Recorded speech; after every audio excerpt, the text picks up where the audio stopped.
Hello বন্ধুরা, Bengali tasty food চ্যানেলে সকলকে স্বাগত। তো আজকে আমি বলবো কি করে ইউটিউবের ইমপ্রেশন বেশি পাঠানো যায়। তো আমি একটা ভিডিও ওপেন করে নেব। ভিডিওটা প্রথমে খুঁজে নিচ্ছি, দাঁড়াও কিছুক্ষণ সময় লাগবে। এই হচ্ছে সেই ভিডিওটা, নারকেল নাড়ুর। দেখো 9.4K ভিউজ এসছে। এবার ইমপ্রেশন দেখাবো।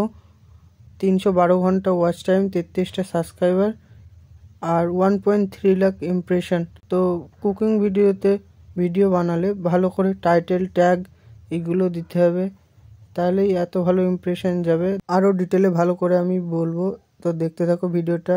এঙ্গেজমেন্ট দেখো 312 ঘন্টা watch time, average view duration 1.58, audience retention ভালোই এসছে, দেখো কত সুন্দর। তো এরমভাবে ভালো করে টাইটেল ট্যাগ দিতে হবে প্রতিটা ভিডিওতে, তাহলেই ইমপ্রেশন ভিউজ ভালো আসবে। আর একটা ভিডিওর আমি দেখাচ্ছি, অ্যানালাইটিস।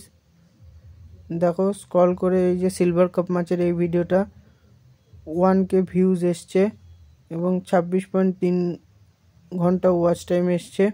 দেখো রিচ, ইমপ্রেশন সবই ভালো গিয়েছে এই ভিডিওটাতেও। তো ভালো করে ভিডিওতে যারা টাইটেল ট্যাগ দাও না, টাইটেল ট্যাগ ভালো করে ইউটিউবে দাও, তাহলে ভিডিও ভাইরাল হবে।